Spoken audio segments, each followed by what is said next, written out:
কথায় আছে বাঙালির 12 মাসে 13 পার্বণ। তাই তো জগদ্ধাত্রী পুজোর রেশ কাটতে না কাটতেই চলে এসেছে রাস উৎসব। তাই আমি আপনাদের কাছে নিয়ে চলে এসেছি এক নতুন রাস উৎসব মেলা নিয়ে। আমার বাড়ি থেকে মাত্র 7 কিলোমিটার দূরেই আয়োজিত হয় এক বিরাট রাস মেলা, আদ্যাহ রাস উৎসব। এই রাস উৎসবের প্রধান আকর্ষণ আপনারা দেখতে পাবেন অটোমেটিক মুভমেন্টের ঠাকুর, অর্থাৎ ইলেকট্রিকের মাধ্যমে প্রতিটি ঠাকুরকে অটোমেটিকভাবে মুভমেন্ট করানো হবে। এবং সবথেকে আকর্ষণীয় থাকছে এবছরের এই যে শালিমার করমণ্ডল এক্সপ্রেস অ্যাক্সিডেন্ট হয়েছিল, সেই ট্রেন দুর্ঘটনাটি আপনাদের সাথে সুন্দর অ্যানিমেশনের মাধ্যমে তুলে ধরা হয়েছে। বন্ধুরা, আপনারা ভিডিওটি স্কিপ না করে পুরো সম্পূর্ণ ভিডিওটি উপভোগ করুন।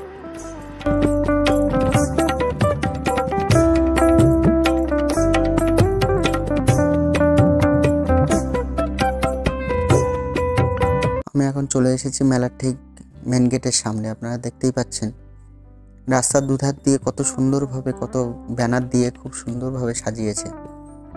এখন আমরা ঢুকবো গ্যারেজে, বাইকটাকে আগে গ্যারেজ করব এবং তারপর আপনাদেরকে সম্পূর্ণ মেলাটি এবং উৎসবের সম্পূর্ণ ভিডিও তুলে ধরব।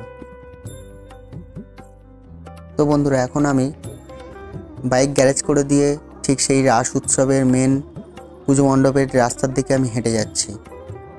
আপনারা দেখতেই পাচ্ছেন রাস্তার দুপাশ দিয়ে কত সুন্দর সুন্দর সব দোকান বসেছে।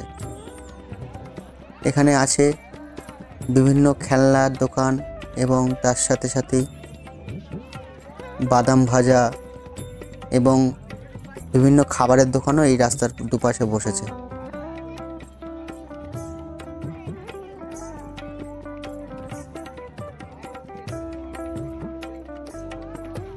মেন রোড থেকে এই যে মেলার পুজো মণ্ডপ বেশি ভিতরে না, কিছুটা হেঁটে গেলেই আপনারা পুজো মণ্ডপ পেয়ে যাবেন।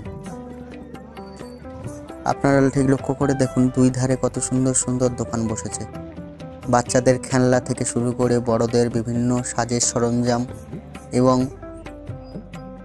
দৈনন্দিন জীবনের যত জিনিসপত্র লাগে সব কিছু দোকানেই এখানে পেয়ে যাবেন।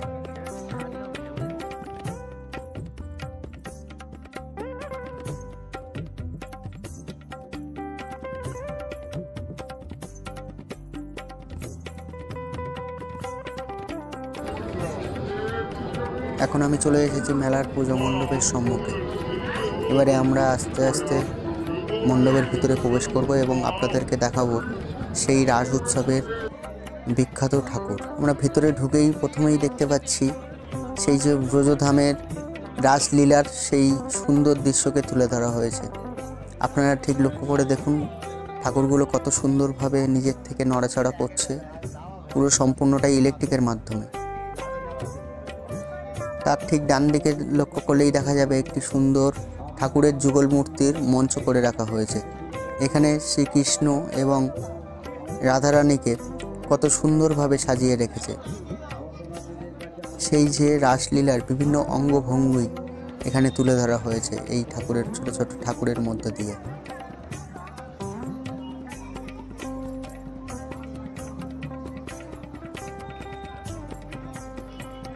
এখানে আরও দেখতে পাচ্ছি মাটির মূর্তি দিয়ে কত সুন্দর নিদর্শন তুলে ধরা হয়েছে।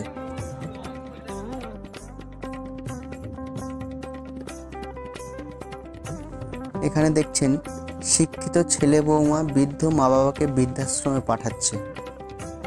তারপরে আপনারা পাশে এগিয়ে গিয়ে দেখবেন এখানে আছে দেবী ছিন্নমস্তা কালী।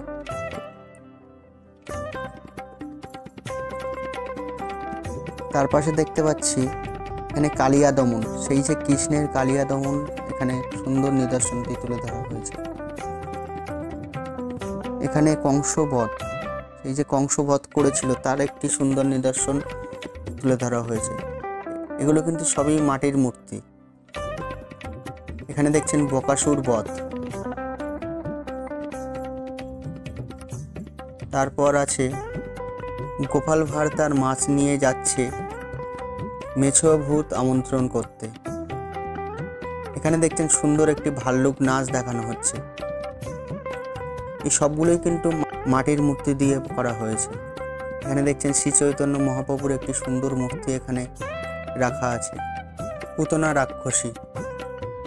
আপনারা এখন দেখছেন যমুনা জল আনতে যাচ্ছে যমুনাতে।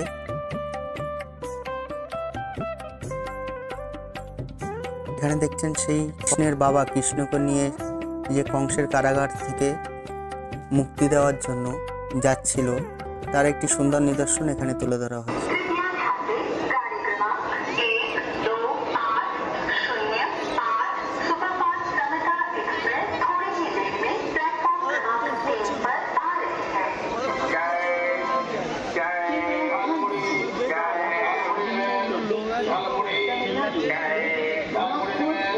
रास्ते चेन्नई सेंट्रल से आने वाली प्लेटफॉर्म नंबर 4 पर आ रही है। May I have your attention, please? One full fifth Tour from Nagpur from Chennai Central via Nagpur, Mumbai is arriving on platform number 4.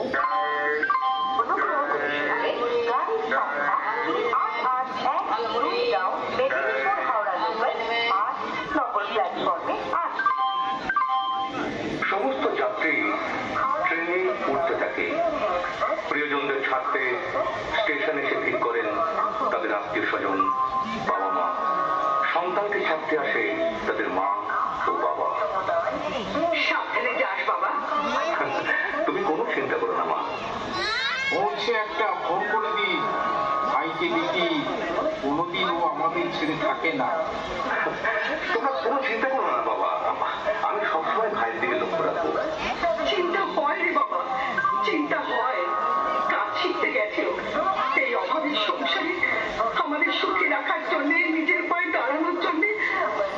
চিন্তা চিন্তা হবে না বল? কাঁদছো কেন? কতবারই তো কতবার চালিয়ে যাচ্ছি। ও মামা আর কটা বছর তারপর আমি আর ভাই বাড়ি ফিরে এসে একটা ছোট্ট দোকান করবো। মামা কেতো না। তাই যেন হয় বাবা, তাই যেন হয়। মা মঙ্গল জন্য তুমি যে রক্ষা করো মা, তুমি যে রক্ষা করো। ওরা যেন ভালোভাবে পৌঁছে যাও। তুমি তো দেখো মা, তুমি তো দেখো। যা বাবা, আর দেরি করিস না। ট্রেনে উঠে পড়, ট্রেনের টাইম হয়ে এসেছি। উঠে পড় বাবা, সাবধানে যা। তখন ওর বাবা মা জানে না যা কোনোদিনই তার সন্তানেরা বাড়ি ফিরে আসবে না। বাবা, এই তো সেদিন আমাদের বিয়ে হলো, এরই মধ্যে তুমি আমাকে ছেড়ে চলে যাচ্ছ। কি করবো বলো, না গেলে চাকরিটা কি চলে যাবে। শোনো না, আমি একটা ব্যবস্থা করি, তারপর আমি তোকে খেতে নিয়ে যাবো। হ্যাঁ, কথা দিন পরে তুমি ফিরে আসবো। এখন আমার একটা দিনও তোমাকে ছেড়ে থাকতে ইচ্ছে করছে না। ওরকম করে না শোনা। আচ্ছা বলো আসার সময় আমি তোমার জন্য কে নিয়ে আসবো বলো। কিচ্ছু আনতে হবে না, তুমি শুধু তাড়াতাড়ি আমার কাছে ফিরে আসবে, ব্যাস। বাবা, তুমি কিন্তু সাবধানে থেকো বুঝলে। আর সবসময় ফোনটা কাছে রেখে আমি সময় পেলে তোমাকে ফোন করবো। তুমি সাবধানে যেও। তখন স্ত্রী জানে না এ দেখাই তাদের শেষ দেখা। আর কোনোদিন তার স্বামী বাড়ি ফিরে আসবে না।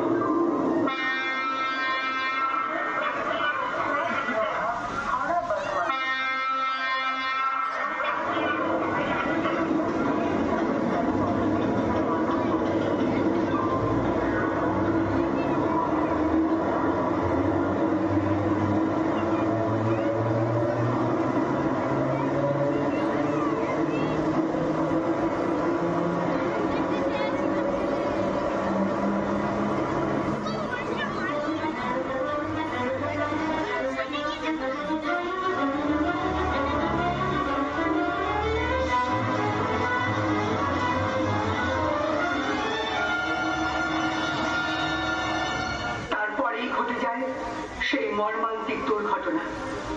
100 কিলোমিটার বেগে আপ লাইন ধরে এগিয়ে চলেছে করমণ্ডল এক্সপ্রেস। সন্ধ্যা 7টা নাগাদ। প্রায় একই সময়ে ডাউন মেল লাইন দিয়ে আসার কথা ছিল যশবন্তপুর হাওড়া এক্সপ্রেসে। বালেশ্বরের বাহানাগা বাজার স্টেশনে লুপ লেনে দাঁড়িয়ে মালগাড়ি, যাতে দুটি ট্রেন খুব বেরিয়ে যেতে পারে, সিগন্যালও দেওয়া ছিল, কিন্তু পয়েন্ট ম্যাচিং সেটিং এর বদলের কারণে লুপ লাইনে ঢুকে পড়ে করমণ্ডল এক্সপ্রেস।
কারোর ঘর থেকে মাথা উড়ে যায়, চতুর্দিকে শয়ে শয়ে মানুষ পড়ে আছে আহত ও